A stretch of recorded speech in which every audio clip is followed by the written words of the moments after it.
All right. Well, are you guys ready? Shall we dive into this? 3, 2, 1, Go. action. All right. Well, welcome back, everybody that's watching or listening to this. This is the Flatirons Syndicate Motorsports Podcast, episode number 31. And we have with us, again, some special guests. We've got Dave Carapetyan, or Texas Dave, and Bucky Lasek with us. And Tasso's here with us as well. And Dave and Bucky, you guys have been doing a lot of stuff. You guys have kind of jumped right into 2021, and you guys have a lot of irons in the fire right now. So one of the reasons I wanted to bring on is you guys just ran One Lap of America.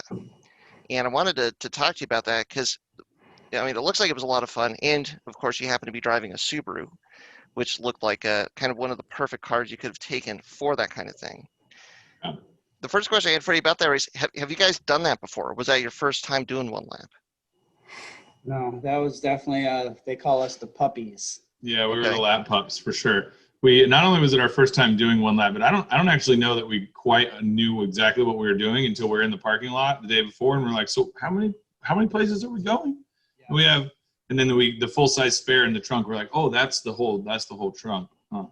Wow. All right. We have 4 people with us. Yeah, so it was the 2 of us plus 2 camera guys, and about 37 bags of things. About 25 of those bags were Sour Patch Kids, I think. But yeah, it was pretty exceptional for sure. But yeah, we came into it for sure flying blind. So I mean, can you kind of give us a layout of how one lap works at this point? It's like, how long is it, and what are the events that you're going to and from? Yeah, it was 8 days of driving. 8 days driving, 4,000 miles. Of transit miles, plus 10 track days over 8 days. So it started out at the Tire Rack headquarters in South Bend, Indiana. You do a wet skid pad there, which obviously is easy on the tires, gets kind of a good baseline. That's a really fun event because out of the box, it just completely throws everything into disarray because cars that are going to be fastest overall are not necessarily fastest on the skid pad. Sure. So that's a fun event. Down to an autocross, and then our first actual track event, which was at Memphis, which Bucky took the wheel. Yeah. Wow. Yeah, and then where did we go from there? Memphis to Memphis, Eagles Canyon outside of Fort Worth. Yep. Yeah, my home Beautiful track that I'd never seen. Yeah, track's amazing. It was super fun. Quick almost overnight jaunt down to NOLA where 2 cars hit gators on the highway. Which was pretty incredible. Alligators? Yeah. Yep. Full on. They came down the highway to come through the bayou, hit a couple gators. Splat right on the bottom side of the car. Wow. It was madness. Dang. You pick them up for dinner? Like what? Man, I probably should have. Shoot. Come to think of it. Hindsight and all. Man, yeah, it's hard to build a road car around gator clearance. Yeah, that's definitely, especially, there's such a large range of sizes for the alligators. It's true. It's like, trying to a lot pick of variables. They're all different. Yeah. Man. Wow. And I mean, so would you say that one lap was an endurance event? I mean, would that be fair to classify it as an endurance event? It's a combination of an endurance event and a sprint event. So It's a mental endurance event, but driving wise, it's very much a sprint event. And how strict are the rules? Are there any rules, or like can you touch the car once you start? Does it have to kind of remain? Yeah, the whole time? I don't know. Yeah, there's a lot of rules. There's rules. We didn't really read the rules. Yeah, we didn't read them. That's the thing about it. Yep, that's we really didn't the get penalized bottom. For anything. So yeah, well, good. I don't know anything about the technical rules. Most of the rules are really, Brock, who organizes it. He's got a lot of things that he takes pretty seriously. But the reality is, as long as you're within the spirit of the competition, the rules are pretty lax in that sense. Definitely pretty strict as far as what you're allowed to do on the vehicle, here and there, what who can and can't touch the car. But at the same time, if, somebody's car breaks down and you want to go over and help them out and lend them some tools and lend them a hand, that's all within the spirit of the event, within reason.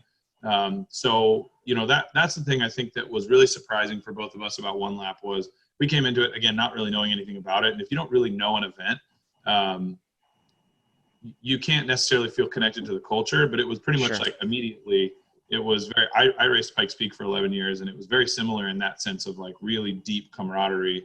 And the folks who've been there for a long time are there to answer any questions and support in any way they can. And yeah, and it was really cool. And pretty quick, we realized like, oh, we're part of something really special. It's a really, really unique event. And definitely, I think I speak for both of us when I say, so what are we running next year?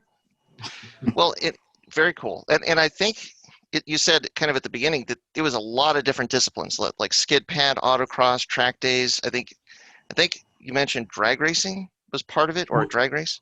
We're supposed to. Yeah, it was. It got rained out. So it got rained instead, out. instead they just did a half short course, but we did do an oval race. And I tell you, boy, God, dang, you ain't never driven that dang Subaru in the oval. Woo, boy. Was it dirt or asphalt?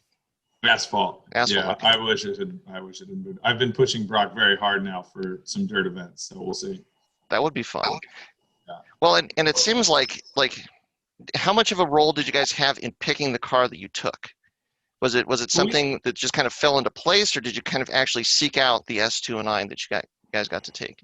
I don't know if Bucky had anything to do with it. Oh, yeah, it had everything to do with it. It was a phone Nice. call made between Subaru and I, and they were like, hey, do you want to do one lap with Yokohama? And Yokohama was like, hey, you want to do one lap with Subaru? And I was like, yes. Yes. And then that car showed up. And then actually we showed up. That's true. We should have. No, we Yokohama and Subaru have and Tyrac actually all have a really strong partnership. Those three brands work really closely together. Mhm. And Yokohama has a few new sizes of the AO52 that they wanted to showcase, and the S209. This was a press car that Subaru had. There's just kind of the pieces all sort of came together on that. For us, we would have been stoked to drive anything, but I got to say, I mean, that car and tire combination. The AO52 is kind of like the sticky race tire of all the tires you can take. And pretty much everybody starts the event looking at you like, those aren't going to make it. Yeah. Cool. They're just really sticky. I mean, they're basically a track slick. And especially you look at them and you're like, these won't work in any kind of rain. So, yeah, for us, we're like, I don't know, here's the cards we're dealt. Great. And it was pretty exceptional to get to drive that car and those tires. Not only is it like such a really remarkable and well-paired combo, but it's cool to know, like, while we're doing that we're a part of something really special with the S209. It's a really, really, really special car. How'd you like the car? I mean, can you talk to that a little bit? Oh man, It was pretty sweet, actually. Yeah. It was great. We had 4 people total in the car with camera gear, luggage, spare tire, all the equipment that we needed for the event. And yeah, it was very comfortable, although we weren't in the back seats, but we had guys in the back seat editing video, while we're like transiting. And Dave was driving probably in the worst part, like torrential downpour, tornado. Yeah. There's tornado touchdowns all around us. It was chaos. It was around Tornadoes. Tornado, like full on, couldn't see the road. And we were just trucking away, like no problem. And it was actually the best time to kind of put the pedal down because, everyone else was kind of driving slow, or, the Smokies weren't as active. Yeah. I mean, the car, like on the road sections, it's, everybody, as we know, like loves to buy STIs and all the bolt-ons. What parts should I put on it and this and that? And a car like the STI really of any generation, it comes so well refined and balanced from the factory. When you start adding bolt-ons, you start modifying, it can sort of be this cascade effect of making the car behave strange. Right. And the S209 it's not like it is the world's most insane performance vehicle. It's not like, oh my God, this is a Subaru that'll smoke every supercar on the track by any stretch of the imagination. What it is the perfect sort of bolt-on Subaru, in that it's got all of the like cool stuff that you'd want to do to your street car, but it's been done by a bunch of engineers in the factory who have spent crazy amounts of time and energy and engineering designing it to be absolutely flawless. And so driving it was really special. Again, not because like it comes anywhere near our race cars, or because it's not like it's like my Pike Speed car or his rallycross car. It's just a street car, but it's so perfectly fun. And it's sort of like, I sort of compare it to, when the BRZ first came out and everybody was so excited about the car, not because it was great, but because it was fun. The S209 is like the super high performance version of that. It has all the handling, all the incredible capability going into corners and running around a track, still super civilized on the street. And it handles so beautifully predictably. It was a total blast.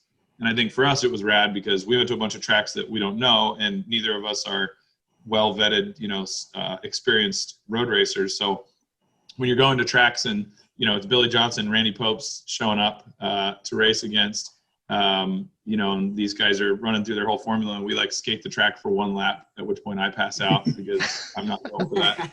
Yep. It's pretty cool to then just get in a car that's just super easy and predictable, so we don't have to worry about learning the car. We can just focus on learning the track.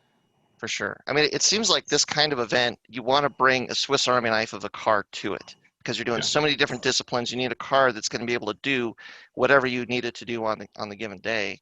And an STI kind of falls right into that mold, it would seem. It does. Paired with that tire, it was amazing. It was so predictable on the track. From the first lap to the third lap, the tire was just consistent. And then on the road, like I said, it was very comfortable in the rain. The hydroplaning, it was mild. It was pretty funny. We sort of came into it like, I don't know, I guess we're tire representatives. So we're here to be stoked about Yokohamas. And then we're in the car. I was like, man, I don't even care about the shirt or hat. Like, this tire is nuts. Like, it's a full on slick with a couple tiny little cuts. You're like, as soon as we hit a puddle, this thing's just going to be Mario Kart. Whoa. Yeah. And I cannot stress to you enough how little we could see in the biblical monsoon between NOLA and Atlanta. It was just like curtain of rain, cars going, 10 miles an hour with the hazards on. And we just didn't lift the entire way, and the tires were crazy stable. So that was just kind of a bonus. It's like, these things actually worked everywhere. And like you said, similar with the Subaru, having a car with really amazing performance, super easy, predictable handling, and all-wheel drive on all these tracks, regardless of the weather conditions, and a tire paired with it, it was totally the Swiss Army knife. That's awesome. Yeah, it's cool. Awesome. It doesn't always happen that the product that you get to represent also just happens to be amazing, like the best. Yeah. Doing so. Yeah. That's awesome. We've heard a lot of good stuff about those AO52s, and it's good that you guys have now stress tested it and confirmed all the good things that we've been hearing. Yeah, we basically stuck 2 belligerent rally drivers in the car for a week and said, good luck, you guys have to make these last 10 track days and 4,000 miles. And we came back and we're like, we can probably do 3 or 4 more track days with these. And they're like, oh, no, we're throwing them out. We're like, no, just take them, we'll throw them on another car. Awesome. We're good to go. Did you have to run the whole event on one set of tires? Yeah, you're in the whole event on the 4 tires you start with, and you have 1 spare in the trunk in worst case scenario. But yeah, that's it, 4 tires. That's really impressive. Yeah. That's awesome. And it sounds like you guys had a lot of fun. You're ready to do it next year. Yeah. Totally. Maybe 2 or 3 more naps first, but sure. Yeah, we're ready for next year for sure. How much of a strain was that on you driving, having to drive from one event and then probably get not a lot of sleep and then have to then compete at an event or drive at the track? It's insane. You know how stressful driving and learning a track can be, and your mind is always kind of on edge, and your adrenaline's pumping. And then after the actual track event, you have to drive, say, 6 to 10 hours. It's absurd. Wow. And the event's not over because there's 72 cars, so there's 5-6 heats, and they run twice. And then by the time you wake up at 7:30 to get to the track by 8, and then by the time the last car goes, if you're in the back of the pack, you're not leaving until 4:30, 5 o'clock. Yeah, or later. Jeez. Yeah. Yeah, so there was guys leaving at 5, and we were sort of mid, maybe closer to the the last third of the pack. So we were leaving sometimes 3 to 5 o'clock, and then, like you said, 10-hour drive. So that was NOLA. We had a pretty late day there, and then I have a buddy who owns a burger joint there, so we stopped by his place in New Orleans at Company Burger and grabbed a bite with him, and then got some coffee and hit the road. And that was when the monsoon started, so we weren't really even on the road properly out of NOLA till 6:30, something like that, and then it was 10 hours to Atlanta. We quickly learned that we had to pick up the pace a little bit, stop this guy from talking to the stray dogs and squirrels. You know all the what? time. I don't need this kind of abuse. Had to get on the road. Come on, we gotta get on the road. Yeah. That squirrel was pretty rad, though. Yeah. What? Man. Nothing. It's also worth mentioning too. So Bucky, you shot a lot of footage, and you've started to put this up on your YouTube channel. Yeah. So people might have already seen it. If people are curious, you're going to have, I'm guessing, probably the whole event chronicled on your YouTube channel eventually. Yeah, I had to take a break from editing, actually. It's been I was going to do a 3-part series of the 8 days, and it's turned into pretty much every day has been an upload. Sure. Yeah. So I think I'm on like day 3 or something now. So day 4, 5, 6, 7, 8's probably going to be, I'm going to try to mix it up a little bit and just kind of maybe make the videos longer so that I can, because it's going to be like, I don't know, Hours. middle of next month before we see Sure. them all. So it's 100%. like, I just got to get it out a little quicker. And it's the channel's doing good, and it keeps me busy. For sure. Well, and It's so funny. I mean, the content's hilarious with this guy. I mean, Yeah. it's ridiculous. Yeah. But look, I mean, it's like you're shooting a documentary for that whole time, and because I've watched I think the first 2 episodes, and it's the event, but it's also all the behind the scenes stuff too. And so like if you're shooting all of that, I mean, I can only imagine the hours of footage that you're trying to kind of find all the key points and the fun storylines through. Yeah, so between my GoPro footage and then Steve, who is the editor and filmer that was with us, and Kelly, their cameras, so it's like they've been producing kind of like higher end content for Yokohama, and I've been kind of pulling stuff from them as well. So it's like, it's a lot of stuff to go through. Yeah. I mean, Steve, the initial budget with Yokohama was really, we'd spend a few days editing afterwards and hand him a couple, produced pieces. And then we got into it and Steve started doing his thing, and we were just like, the stuff's too good and it's too much fun. So, we ended up kind of over delivering for what our deliverables were for Yokohama, which we're stoked about because it's just been a blast. And then basically taking all that stuff edited, Bucky takes that, cuts in the GoPro stuff. But yeah, I mean, even, just like the race alone is obviously a tremendous amount of work, just being in the car that long, going to the track, learning the track, all the stuff.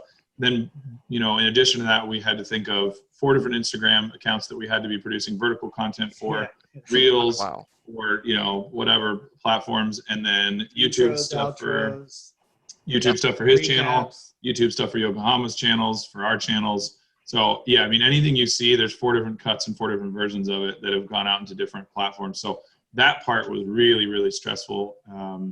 So we started the trip with 4 people. Steve came the first 3 days to Texas. Our crew came and picked him up in Texas, and then he came back here and was just editing the next 5 days while we were on the road, and is still editing stuff from one lap. So. Steve, how you doing back there?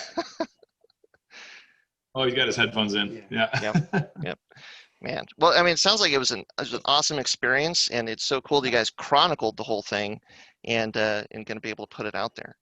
It's worth mentioning because you said that it's organized by Brock, so that's Brock Yates. Yep. And kind of, so he's one of the guys that came up with, the Cannonball Run, or version of it. And so this is kind of like a more proper and organized version of something like that. I mean, that's kind of the inspiration. Yeah, I've done the Gumball Rally, and I've done some of the other rallies across America. And during the whole time, we do like 1 or 2 track events, or at least the years that I did it. Yeah. And it was just a bummer. It was just all partying. It was like, man, this is like, I'm not really into this. Like, we need more days like track days. Yeah. And that's exactly what this is. Yeah, that's exactly what One Lap, the inspiration is Brock Sr., obviously did Cannonball, and then created One Lap sort of as the like, all right, let's get a little bit more serious because this is getting crazy and dangerous. Yeah. And it really is. It's one of those things, like you look at it on paper and you're like, why would anybody do this? And I sort of had the same thing. I was like, yeah, cool, we'll do it. I don't really get it. I don't really get people's like, passion for One Lap, but yeah, whatever, sure. And then you get into it and you start to get a part of that like mental test. And all of a sudden you look and you're like, oh, it's only an 8-hour drive tonight. It's just an easy one, and like, you just get in the vibe. Yeah. And for us specifically, obviously we get along fine, and we spent a bit of time together, so that was great. And then Kelly with us. Kelly's one of our best friends, and so it was just really rad to have such a fun crew and get to do that. And then, I mean, everybody there, like I said, I can't speak highly enough about how well the sort of culture is curated, and that's something that really drew Bucky and I, to become friends in the first place, was like the fact that, I always say like this whole industry is at face value. I mean, if you really get down to it, is really just about egos, right? It's about who can be the coolest and the fastest and build that most badass shit. And that's like, as much fun as that is, the reality is like, we're all here looking for some kind of connection, and certainly the interpersonal and the human side of it. And Subaru specifically has done such an amazing job in their motorsport program and as a whole brand of really focusing on a people-centric culture. And that's what we do here at Rally Ready. that's what Bucky really was such an icon for in his time in the rallycross team at Subaru. And Brock's done the same thing with One Lap. So like we immediately were like, oh yeah, no, this is totally the right place for us to be. And the few people there that take it a little bit too seriously, everybody just kind of laughs and kind of rolls their eyes at those folks. So you kind of just get to like watch the peanut gallery as they. Again, like, it's Sure. totally. Yeah, this is their big week. week. Appreciate that. Yeah, absolutely. For sure. It's like, Dave, you mentioned Pikes Peak Hill Climb, and you guys have a background in rally where you're running a car and you have your team that is running a race, but it's kind of more against the clock versus each other team, like in a wheel-to-wheel sense. Yeah. And so those kind of environments, you can have a lot more camaraderie behind the scenes. Whereas like when it's wheel-to-wheel racing, when you're racing for the checkered flag, there can be a little bit more level of competition from one driver to the next, and from one crew to the next. But when you're fundamentally just racing a clock and trying to put your best time, the other team is trying to put down their best time, there can be a little bit more camaraderie in the background sometimes. And it sounds like One Lap kind of fosters that as well. Absolutely. I mean, that you nailed it. And I think it's something we talk about a lot with rallying is you can have really intense competition with other drivers, but like you said, because you're not, for lack of a better term, road raging wheel to wheel on the track. Yeah. That's where it can be, the likelihood of incidents is much higher. The likelihood of tempers getting a little flared is much higher. Obviously we saw that a lot in rallycross, and, Sure. and yeah, I mean, I think that is totally one of the things that I've always loved about rallying is that, you can be neck and neck with somebody and they blow up their gearbox and you'll give them your spare just so that you can keep, playing together. So For sure. yeah, very much that same culture. Very cool. That was part of the whole thing behind the Flatirons Syndicate too, was that it was a bunch of folks competing. We even compete against each other, but at the end of the day, I mean, it's not like, this is cutthroat Formula One or something like that, right? Where, if I don't get first, I lose $1 million or something. So, Yeah. But so yeah, we're all kind of on the same team, just looking to have a good time and Help each other out. yeah, get rad. So it's a thing. I've talked about this on the podcast before, but I come from downhill mountain bike racing, and when I stopped doing that, I was running a full schedule, and suddenly I didn't have that community anymore. Didn't have that race camaraderie. I mean, it's a similar kind of thing, right? We're competing against each other, but if I'm losing tires, I need to borrow something and get a run in, then I the other folks in the pits, and even just hanging out, after racing and stuff like that, and just goofing around in the pits. And so it's been interesting for me to see, and I'm glad to see that I'm not the only one having this experience where the community doing the racing is most of the reason to be doing it in the first place. I mean, that's it. Like, just as creatures, as human beings, that's what we're looking for. We're looking for connection in everything we do, and we're looking to do it with people that we identify with in some way, and that we connect with in some way, and this, especially in a really deeply resonant way of something that we're really passionate about. And as a kid, watching skateboarding and watching guys like Bucky, you could see that in skateboarding. You could see that in most sports in the X Games, and I think part of what's cool now is there's an entire generation of young people who grew up watching that and grew up wanting to emulate that, and seeing that kind of positivity in action sports or extreme sports, when we were kids, is really allowing us to foster sort of a different kind of connection and a different evolution of what this industry looks like moving forward. And again, that's something that's just super, super important to Bucky and I, and that's sort of the founding principle of what we're trying to do with Lasek Rallysport as well. Yeah, very cool. Well, I mean, you see it. Like the Stoke or the session mentality, like that, right? You see it, and I think that's why drifting has become so popular. Well, I mean, 100%. On top of the fact that it's fun, right? But it really fosters kind of that session atmosphere and stuff like that. And so Just vibes, yeah. I'm curious where that translates into, more competitive or traditionally competitive motorsports models. Is there do you think that there's an opportunity for more session type rallying or more session type hill climbing even? Or, the X Games has always tried to innovate with the sports that it brings to the table, right? Is there an innovation opportunity here? I mean, I realize I'm asking kind of a really open-ended question here. No, it's interesting you say that. We were just up in Waco at a surf contest. I'll just let you process that for a minute. Wow. A couple days ago at a surf park there, and we were up there with our friends at Red Bull, and that same thing. It was a contest that was it was basically like a jam session, like session vibe. They had a big spin wheel, and you'd spin the wheel. Like, this is all pro athletes and semi-pro athletes, and you'd spin the big wheel, and you'd choose your surfboard based on wherever it landed. So you'd get the 7-foot surfboard, or you'd get a boogie board, or you'd get a little 5.5-foot board. And so we nagged Bucky into competing with Eric Costin, and he's putting on his board shorts, and then you were like, haven't surfed since 2004. Yeah, there you go, 17 years.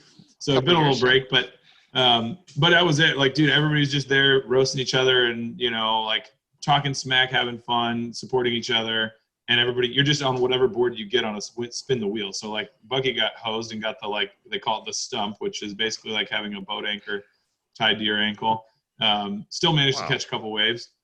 But yeah, and that's something that Red Bull's done really well for a long time, obviously. Rampage is kind of the pinnacle of that for Red Bull. And it's something we've talked a lot with them about, is like, how do we take and foster the culture that we really, really want, which is this sort of universal sports culture, and foster it in an environment where you can bring pro athletes in competing at a really high level. So yeah, it's interesting you bring that up. I think there's a lot of ways to do that for sure. And we're definitely kind of running that through our incubator. And I think one of the cool things of coming at it with that approach is then the environment and just being a participant, just being there running that event, that can be as exciting as like just being there is actually participating.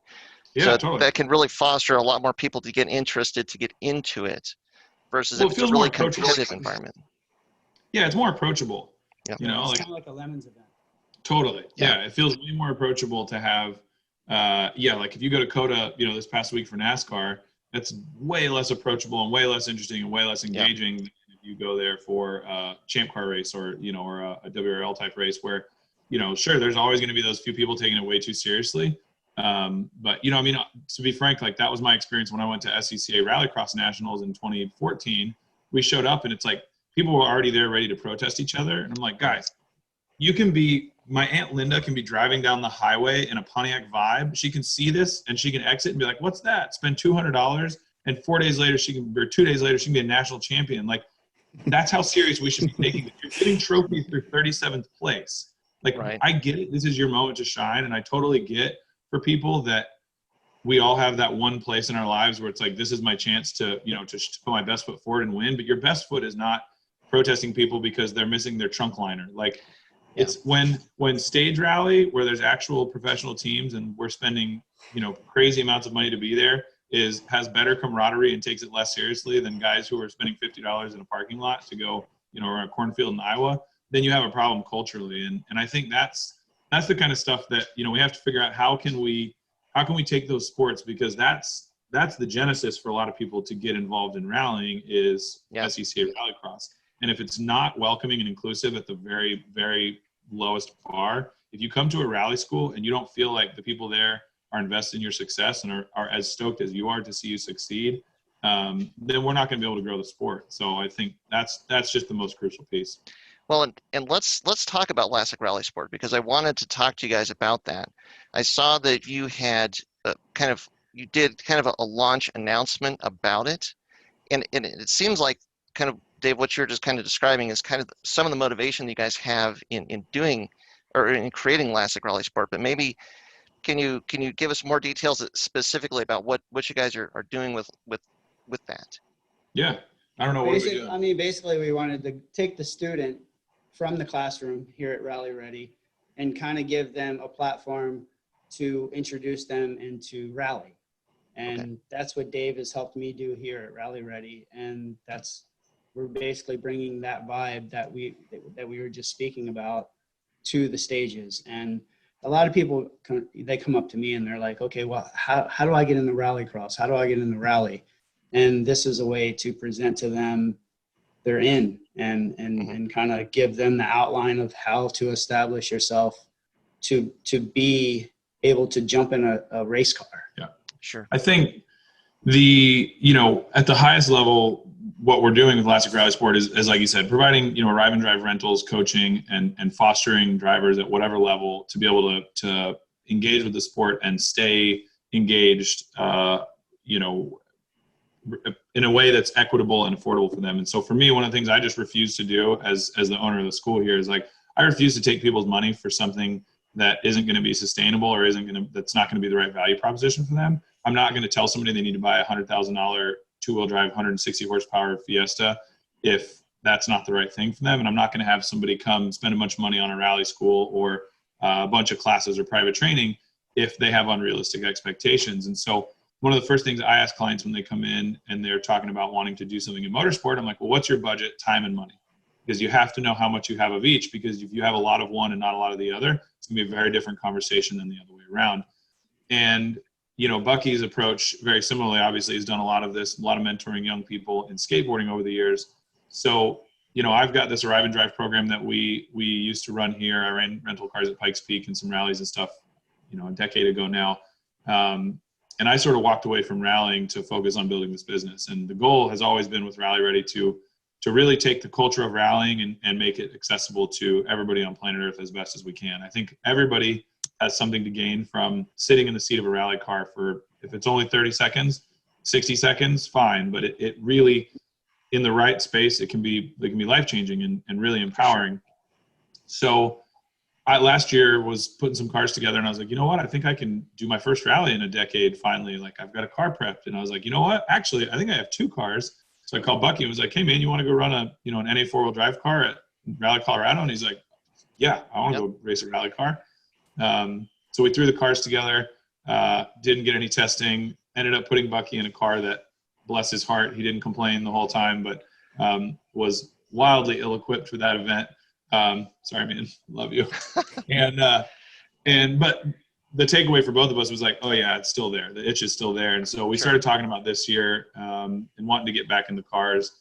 And so I sort of said, well, you know what? Like, Bucky's got such a great brand as a person, just Bucky Lasek is not just a human being, but is, he's an icon in a lot of ways. But I think mostly anybody who knows him knows that he's an icon for, for kindness and for really wanting to see people succeed. And he's been really, really kind and, really generous with his time with me over the years. And so we wanted to not only repay that favor, but also thought, we can really take that and turn it into sort of a legacy brand for him and create some awareness of how we want people to get involved in the sport. So, the idea with Lasek Rallysport is it's sort of a combination of like our race team whenever we get around to running, which for us, it's like we came into the season being like, all right, cool, we're going to do some events.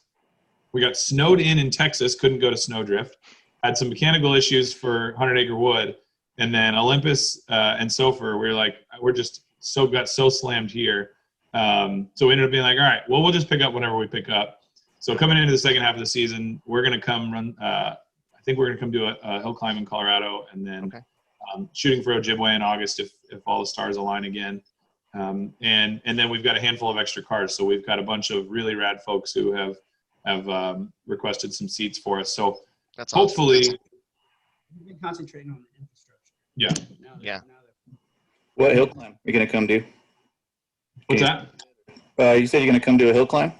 We're looking at doing Monarch possibly, and then we're also looking at just doing some events by sort of like on our own up in Rangeley, possibly just renting. Rangeley really wants to do more events up there, so we've looked at possibly getting some time on some roads there if we can get some permits for that, just to do some testing outside of Texas. Obviously, we'll do a ton of testing here at the ranch, and then and then Ojibwe and whatever the hell else we can squeeze in. So, that's cool. Sounds like fun. How far away are you guys from Rangeley?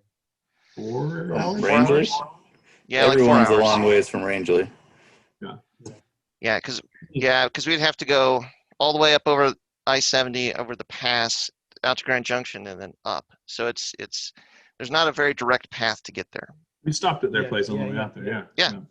I was going to ask if that Rally Colorado last year was it sounds like that was kind of the origin for this plan.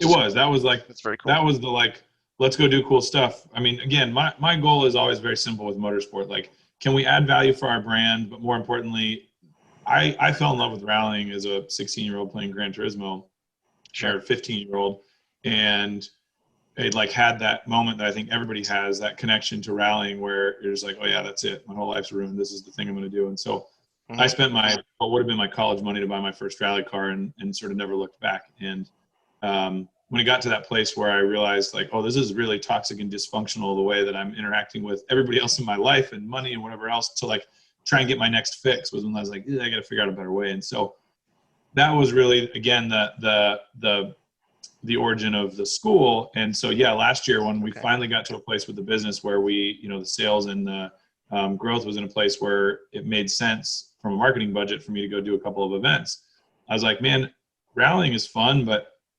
nothing's as fun by yourself as it is with a buddy. And which is part of what I think everybody loves about rallying, is you get to go do it with somebody you ideally you really like, you know, your co-driver and your team. But in this space, it was really cool because not only did I get to do that, but it felt really special for me to be like, you know, Bucky's somebody I looked up to growing up. He's somebody I've looked up to as an adult. He's been a good friend and, you know, and mentor, and is really, when he was with Subaru and we were just getting started here, was super kind, invested a lot of time and energy in I mean, just coming out and goofing off at the ranch when it was like, you know, 2 crusty Civics and 2 mostly broken Subarus. So it felt cool to be able to turn around and say, hey man, you know, we've gotten to a much better place with the business because of the support of a lot of people like him. And so I was like, yeah, let's hop in a car and go do some rallying. And so now we're trying to take that and grow it and just go do more racing and do more fun stuff. And more importantly, just, you know, spread the love and help more people do it. Yeah, exactly. So Bucky, I wanted to ask you, how did you find rally? Like, because I think when you were doing the rally cross for Subaru, that's kind of a stage rally, but like I said, it's a different environment, it's a different discipline. So how did you find actual stage rally? Well, I was doing a lot of rallycross, and at the time, the car just wasn't there, and the guys kind of felt bad, and they were like, well, we got to get Bucky in a stage rally where it's not like he's going to get smashed out by Austin Dine.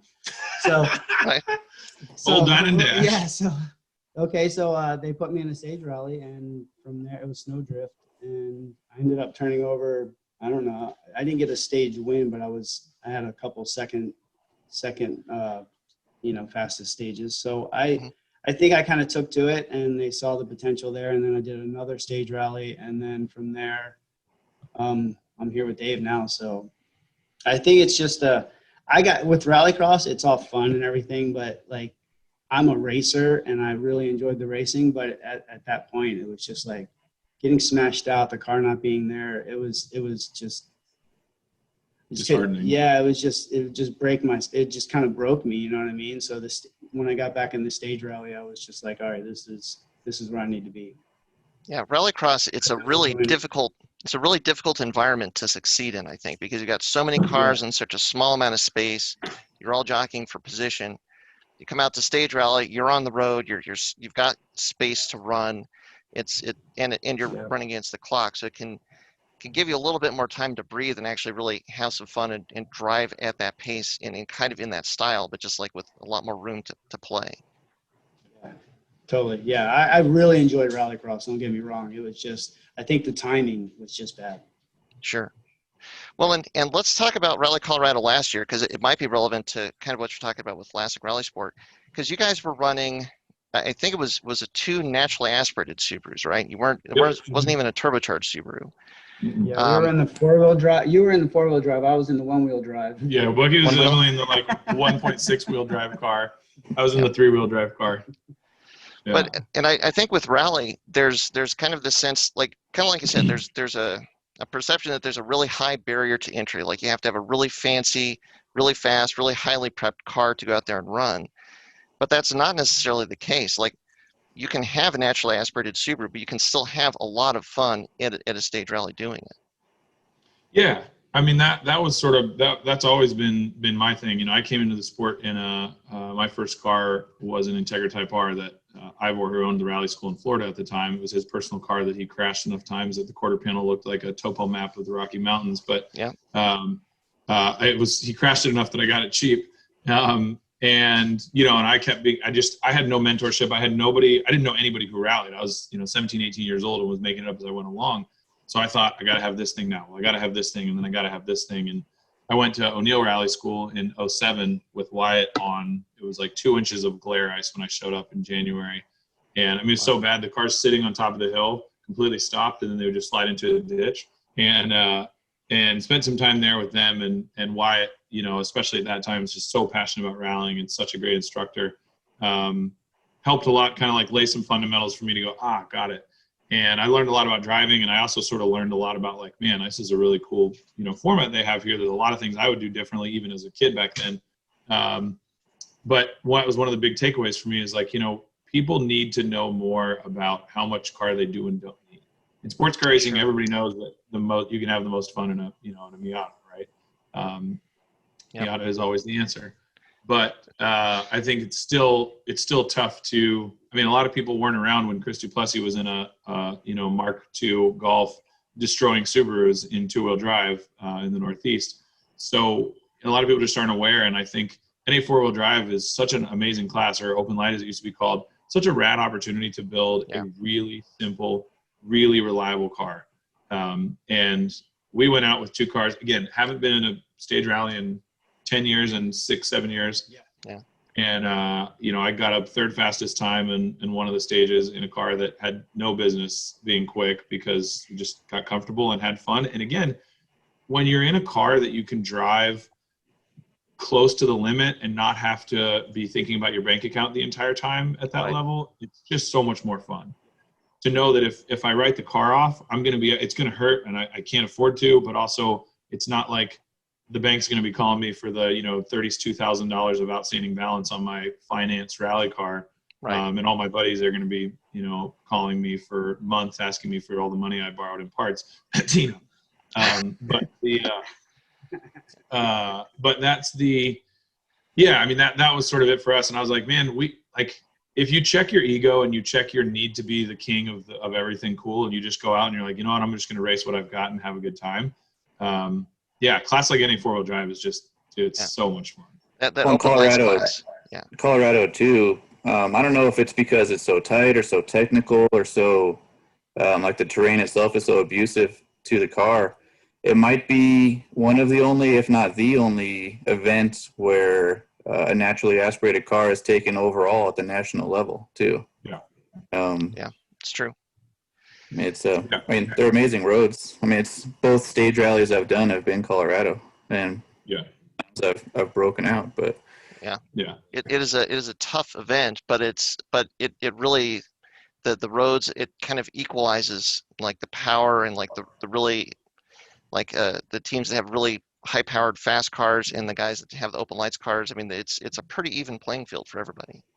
It's definitely, it's interesting terrain. It was for me like taking on the hill climb stage there is like taking my old Pikes Peak skills from Pikes Peak 2005, 6, 7. And then immediately you take a ride off of that road and it's like, oh, okay, I got to use my trophy truck skills now. And you're the big giant nasty rocks, and then blending sort of all that together through the whole event.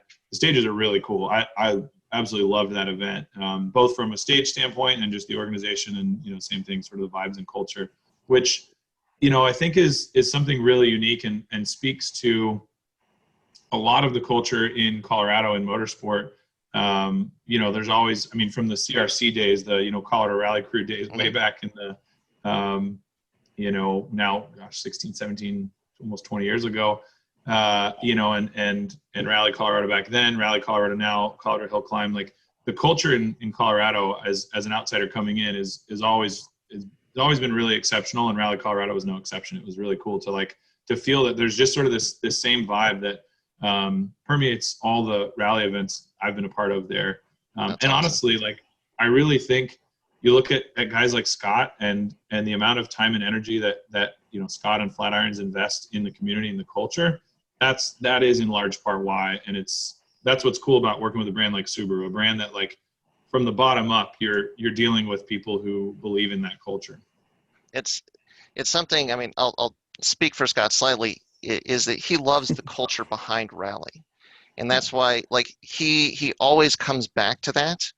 And just like we've talked about, it's a unique environment, and he just loves it. And so that's what he wants to do, whatever he can to help kind of keep that environment going. And Subaru is the same way. It's just like I said, I mean, they have a very equal mindset there, that they love what rally is, they love participating, and they want to do whatever they can, it seems, to try and help people participate. So, and Sam and Joe Chiarelli too, the folks. Oh, totally. I mean, they're the most genuine rally couple that I could ever imagine. Yeah. You know? Yeah.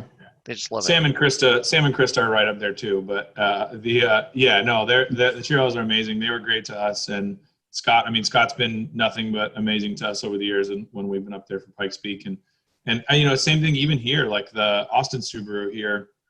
The owner is a good friend of ours and comes out for classes, and you know, that same thing, that culture there. He's like, how do we engage more of the culture that we've built at the ranch with his team and his, you know, his customers, and all the way up to, you know, Bill at Subaru corporate, having worked with him, you know, for one lap. It's like, it's really cool now for me as somebody who's been doing my own thing for a long time to be really engaging with the people behind each of these brands and all the brands, and to see that it's not a marketing message, you know, from Subaru, but then you sit up there and it's just a bunch of, you know, guys in suits who, you know, don't care about the people. Like it's, it really is the culture, and it's super cool. And I think it's great that what you're doing with Lasek Rallysport is to try and foster that community, and maybe even just because it's one of those things where if you're not involved in rally, you probably don't have a sense of what that community is. Yeah. So to kind of give people a window into that community as well is to help them come out and have fun and drive better. That's a great path to be on. Yeah. Dave's done an awesome job here at Rally Ready. I like to come here and just help out. When I'm here, I barely drive. I'm just helping out in the shop. Just fishing. No, not all the time. But yeah, if I can get away and fish, I'll fish. But Sure. Just the environment here is just insane. That's awesome. As busy as I am, I always find time to come here because, one, I know he needs help. Two, I know he misses me. Yep. And three, I just really enjoy it. You know, like today, like Dave's out there grooming the track, and I'm just like, how can I help? But in reality, I'm just like, can you hurry up? That's right. That's right. Well, yeah. Hey, Bucky, I wanted to ask you something. So at the beginning of your first video about one lap, you guys were talking about everything you're doing, and so Dave's asking you like, well, have you ever done autocross? And you're like, yep. Have you ever done a track or a skid pad? And you're like, yeah, I've done that. Have you ever drag raced? Yep, I've done that. Yeah. And it sounds like you have done, I mean, probably anything that you had the opportunity or had the desire to go out and try in a car, you've tried it. Yeah. Well, fortunately, yeah. Yeah, which is awesome. Can you talk about maybe, because this is something I think that also gets missed a little bit, is the skill set that you build driving a rally car is a skill set. It would seem like it's very specific to driving on dirt or sliding around a lot. But I think maybe you'd agree that that's actually a skill set that you can really apply to almost any kind of driving that you would do. Yeah, I think a lot of people ask me what is familiar with from skating to racing, like what are the ties? And in reality, it's the consistency. It's finding the boundaries, getting comfortable with finding the boundaries, whether it be a corner or a trick, and getting it consistent. Like say turn 1 to turn 2 to turn 3, it's all different. And it's kind of like skateboarding where it's like doing one trick into another. It's the mindset of attacking, but yet knowing your limits. And I kind of try to apply that in everything I do across the board. And I think that's what kind of makes me somewhat understand things faster. It's like, if I'm able to know the limit, I know I can get to there. Okay, what is the limit of that corner? Like, where's the braking? Like, where's track out? That kind of helps me establish getting up to speed fast. And that's, and that really, I mean, that applies everywhere. That applies to any kind of driving. Everything. Yeah, I mean, it applies to everything in life, I think. And that's something, that's part of why when you see, if taking any professional athlete or, you know, successful athlete and putting them into a different discipline, they're gonna have some, even if they don't have the exact muscle memory skill of that sport, there's always going to be some overlap. And we see that here a lot with training. When we get people who come from other disciplines of racing, we often struggle with trying to break some of that, the habits that are super intense muscle memory for operating a car. When we get people from other sports who haven't been in a race car before, they just have such a high level of aptitude because, again, they have a willingness and they have the experience with applying themselves at a level that begets professional athletes. And it's a mental thing more than anything else. Sure. The mental aptitude, the kind of the approach to the problem. You saw that in my surfing, right? Incredible. I mean, never seen anything like it. It was, the man was tethered to cinder blocks.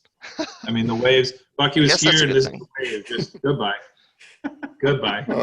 Goodbye. Oh man. Well, you lived to tell the tale, so it couldn't have been too bad. It was hilarious. That's awesome. It was so good. I have videos, so just let me know. I'll send them your way. Put them up on the channel. There you go. Yeah. Well, because we've taken up a lot of your time, and I first just want to thank you guys for making time, sitting down and chatting with us. It's been awesome. Let's talk about kind of like your future plans, because it seems like you guys are really kind of working right now behind the scenes to get the cars that you're going to run kind of for the ARA season with Lasek Rallysport ready to go. So maybe kind of talk about what your future goals are. Go fast, win races, get fast. trophies, really impress both men and women globally with our Go to Walmart, get some more Hot Wheels. Target mostly, right. but probably more Hot Wheels, Matchbox too. I don't discriminate, so yeah. That's awesome. That's pretty much it. We'll probably forget to eat meals somewhere along the way, because historically speaking, that tends to be commonplace. Make some lattes, pet dogs. All right, thanks guys. Sounds good. The structure for our business has just been growing so terrifyingly fast in like the best way possible here, especially as people's willingness to sort of engage with being on track and being in more social spaces is changing. All of our corporate events that got canceled last year, and a lot of these companies that we've worked with over the past 8-9 years at Rally Ready are all sort of like just chomping at the bit to get out. So we've been slammed here, and we're like just trying to staff up as quick as we can. So a lot of the energy and bandwidth that we would have had staffing wise to go into building the motorsport program has just been funneled into the school. So on that side, really honestly, a lot of what we're trying to figure out is more, I wouldn't say figure out, but a lot of what we're doing is finding more ways to engage with having Bucky here, because it's just a blast. He enjoys being here. Clients love having him here. For events, it's just a rad, super fun host. And then, obviously just pilfer a little money off the top anywhere we can afford to go do some racing. So, For sure. Our goal, kind of going back to that culture piece, what we'd really love to see is a space where folks who, are, like we said, maybe historically a little bit intimidated to get into the sport, feel really welcome and really safe working with us. And on top of that, again, like Bucky said, you can come here and you can train with my instructors who are the best in the world. They're just the kindest, most amazing, exceptional people. And I'm like overwhelmed daily with how, special it is to get to work with these folks. But, I want people to come here, get to do some training with them, hop into a private session, with Bucky or me or with Mondo down here, who he's the stinkiest, sweetest boy. Come pet the dogs, and then, like I said, sit you down on the couch and have a chat about what you want to do and help get you in a car. We've got an Evo 9 rental. We've got some NA 4-wheel drive cars. We've got some, some limited 4-wheel drive cars. We just want to have a fleet of cars that it's easy for folks to come in, feel out the car, decide what platform they want to be in, do some testing here, some shakedown here, and then come to an event with Bucky and I where they get to be sort of coached and mentored through the whole process with us. Okay. And I think coming up, we'd love to be doing more rallies. I think there's talk that we'd love to be building some sort of hill climb spec versions of our cars for maybe some stuff in 2022. There's a few hills to climb around. Mostly have you thought about coming back to Pikes Peak at all? Don't bother with the asphalt stuff. There's plenty of gravel that needs hill climbing on. So I mean, that's also true. The nice thing is if you have enough power, the asphalt sure does behave like gravel. So I mean, we've talked about it. Next year is the 100th running. Obviously, for me, that's really special. It's having spent 11 summers of my life up there. I'd love to be back at some point. Pikes Peak is a challenging event, not even so much from the event standpoint, but just kind of the culture and class structure and the organization and all that stuff it's really a challenging thing to put together. Yeah. Not to mention trying to squeeze that out between all these other programs. So we'll see if we can keep stocking the shop here with exceptionally talented folks who want to build more cool stuff. Then we'll see. Maybe we'll come make a run at Pikes Peak again. We're definitely going to hang this year, right? Yeah, we're hoping to be up there this year. Yokohama's asked us to come do some event coverage, so we're hoping to be up at Peak with some GoPros and making bad jokes. That'll be awesome. Hopefully we'll see you guys up there for sure. Yeah. Well, and so Dave, so Rally Ready Driving School, tell everybody where you're located and where they can find you online. Yeah, so we're just outside Austin, Texas. We're about 15 minutes from Circuit of the Americas, the F1 track down here. And NASCAR now. NASCAR too, baby. I think primarily to Wichita is a NASCAR track now. I don't even think we're going to have them damn Formula One cars because I can't never understand nobody in there.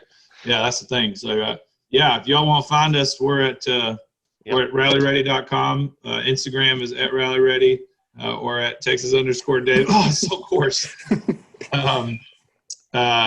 Come see us, man. We've got everything from $100 rally experience for 3 laps for the total noob all the way up to private classes, 1- and 2-day rally schools. We offer a membership program now, so you can leave your car here, ruin it, we'll fix it, and we'll get you back on track. So Well, and Bucky, so you've got your YouTube channel.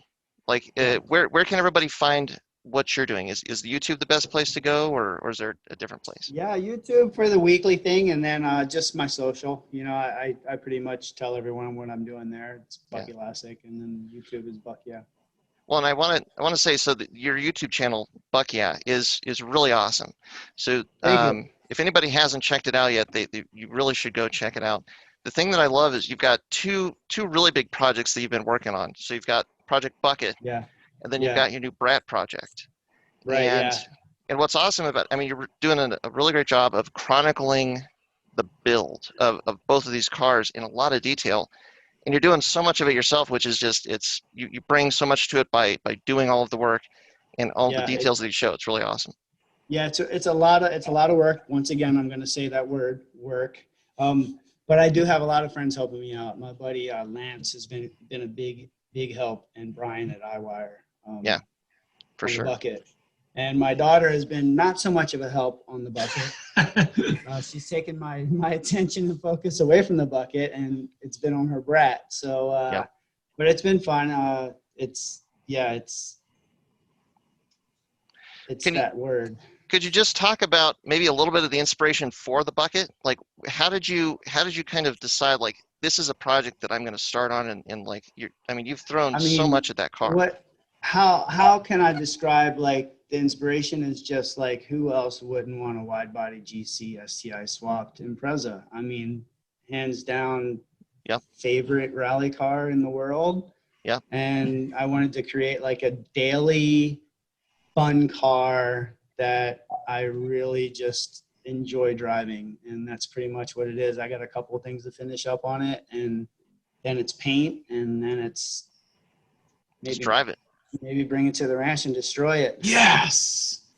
Can always rebuild it. Same thing with the Brat. Just building kind of a rally-inspired Brat, which not too many people. People kind of do the Overlander thing with them big old tires, but I haven't seen one that's been rally-inspired. Not really. So, it's a fun platform that's got some potential, for sure. And I'm waiting for him to learn all the things about the Brat. I just got one. It's actually sitting at PPIR in Colorado. So I'm going to go, once he finishes his, I'll be like, hey, give me the cheat code. I'll put triangle, left, right, start, so I can unlock, all the points. There's some people that they know everything about those cars and those engines, but it's kind of becoming a little bit of a lost art in some ways, because people have kind of moved past those old EA engines, but they're still cool. They're still a lot of fun. Man, they're strong. Ours, Paris's Brat. It's like, I changed the oil when we first got it, and it had grit gravel in the oil. Wow. That's what I like to put a little sand in mine too. Helps clearance out the, right. keeps the Sand crosshatch porting. on the cylinder walls. Any other car, I think it would have been a total write-off, but this one just changed the oil and it's running strong. That's awesome. Well, yeah, everybody's got to tune in and see how it all goes. And yeah, you guys are doing awesome work everywhere, awesome things with Lasek Rallysport, and love the YouTube channel. So keep that up for sure. Thanks, man. Appreciate your time. Thanks for having us on. Cool. Yeah, well, thanks you guys. Thanks for the chat. And yeah, I guess until next time, as always, stay tuned. Yeah, we'll see you next time we're cruising through and we realize what parts we forget, and you're the only person in the country who keeps them in stock. So we'll do our best. And yeah, Stay Rally stocked, Colorado is John. like Stay stocked. terrifyingly close. Yeah, Yes. that's it. Yes. Yeah. All right. All right, Take care, man. guys. Thank you so much. Take care. Cheers. See you soon.